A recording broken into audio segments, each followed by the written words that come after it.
Welcome back to another episode of Living and Investing with me, Jonathan Broekman. And today we are joined by Gary Bradfield, National Director of Phoenix Bonds. Gary, you're going to help us understand what your role is in a property transaction and give us some tips and ideas of what's happening. Absolutely. Thanks very much for having me, Jonathan. Yeah, and I think quite topical. Interest rates have been the talk of the town for the last 3 years plus. And we were wondering when we're going to get some sort of a reprieve.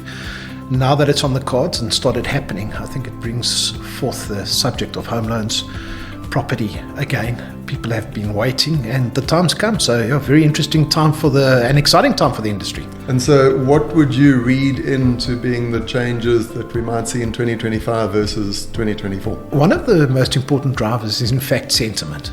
So you might find in an economy where we have a 25 basis points increase in the interest rate, it may not necessarily be the case that you can't go out for a meal anymore, but it feels like you shouldn't. So it hasn't affected your budget to the extent that you can't, but you don't. And that is a typical and good example of sentiment.